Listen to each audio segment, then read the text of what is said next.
Don't worry about inspections at your own peril. 5, 4, 3, 2, 1, 0, ignition, liftoff.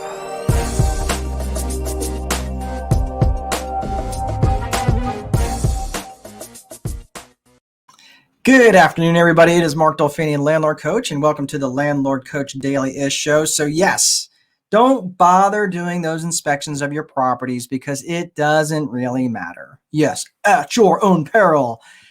Yes, that would be not a good idea. Now, let me tell you a story here. I was at a local RIA group. And for those of you who are not familiar with RIA groups, it stands for Real Estate Investors Associations or Real Estate Investing Association or something along those lines. But anyway, there's lots of local RIA groups all around the country. And if you're not part of one, I would highly encourage you to visit there because you can collaborate, you can get deals from one to the other, and so forth and so on. Really support the RIA system. So go out there and support those groups.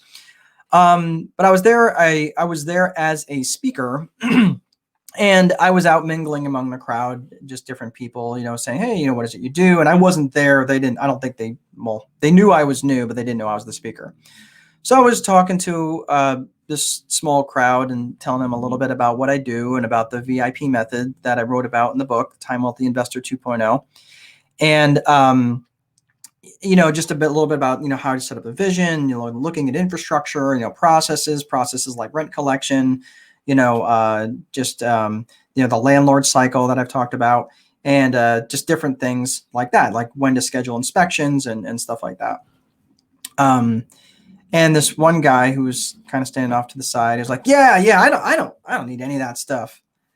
And I was like, oh, all right, that's cool. I'm glad it's working out well for you. And he's like, yep. I've got tenants that send me money every month like clockwork, comes straight out of their Social Security check.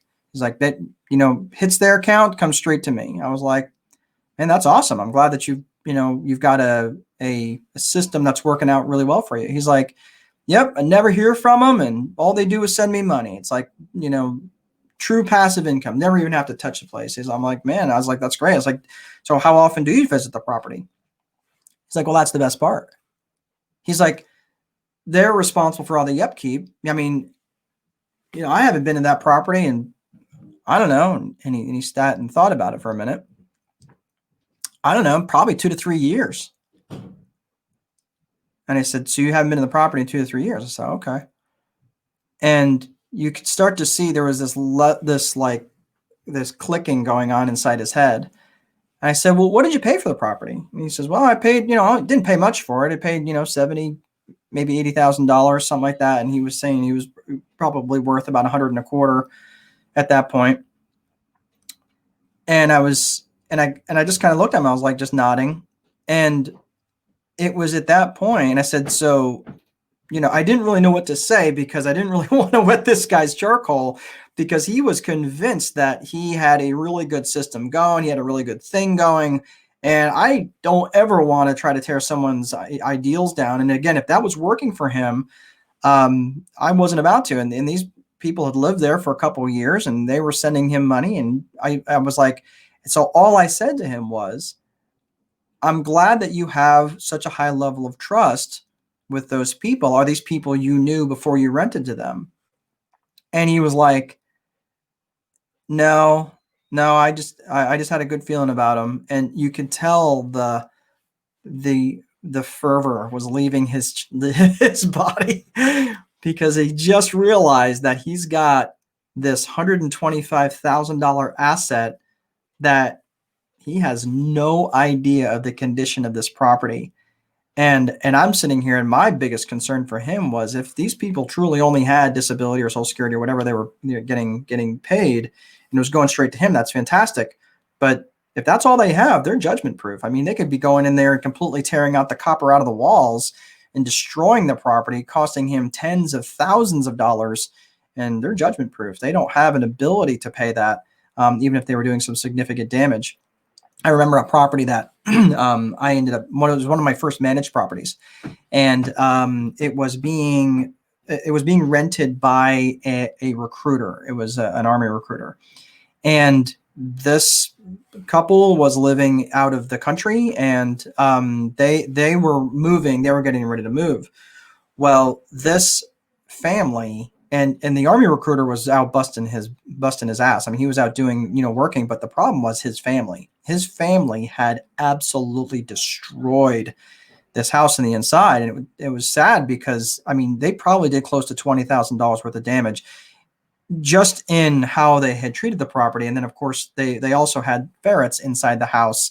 And if you've never smelled what a ferret can smell like, the inside of that house smelled like a barn. And it smelled like that for probably close to a year before we could finally get that smell knocked down. It was awful.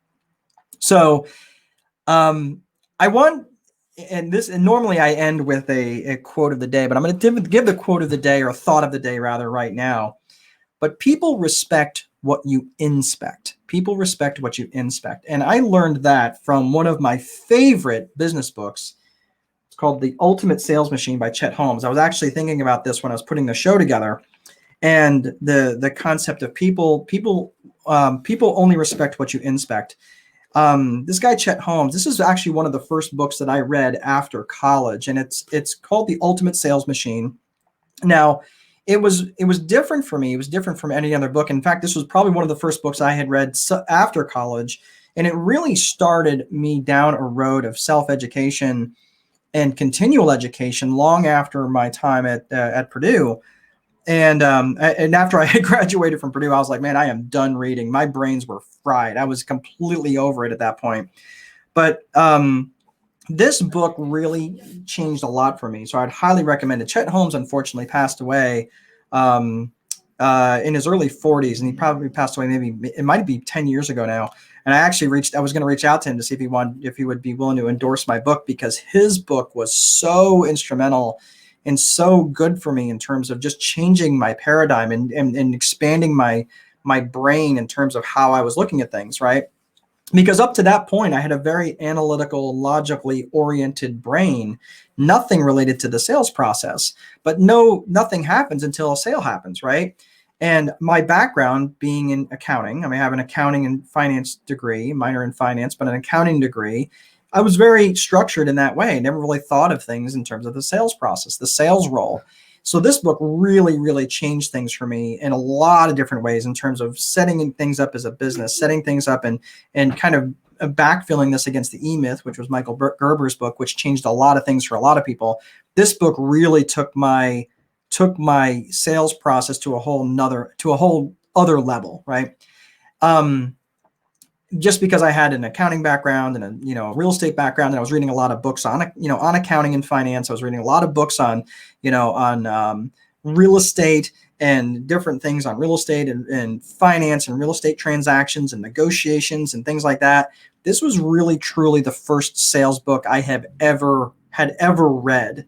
And in fact, as I sit here and think about it, I probably need to go through that book again. But it's one of those things where, when I started thinking about what would be the lesson that I might pass along here, is that this book was so important to me because it really got me out of that realm of just thinking in one way of how I need to approach what my approach to business was. So I guess if there's a thought here, don't get myopic in your education. Learn from as many different sources as you can, even if you're in the real estate business. And I know there's a lot of people who are not in the real estate business that watch this show, both of you out there, of my 7 listeners. But if for those of you who are seriously considering, if you're looking at a career in insurance, look at different ways in the accounting realm and the sales realm and just different ways to expand your knowledge base, so you can be that much better and have that much more of an eclectic background, a different approach to handling problems. That's all I have for today. I'm going to go outside. I did this show a little bit earlier today because I'm going to go have lunch with our oldest son. He's 15. We're going to go have lunch, probably go throw the basketball around a little bit and have an awesome day. So have a great rest of your day, guys. Please remember to place a value on your free time, because if you don't, someone else will. But most important, there is no amount of money that will make time irrelevant. Have a great day. I'll see you again next time.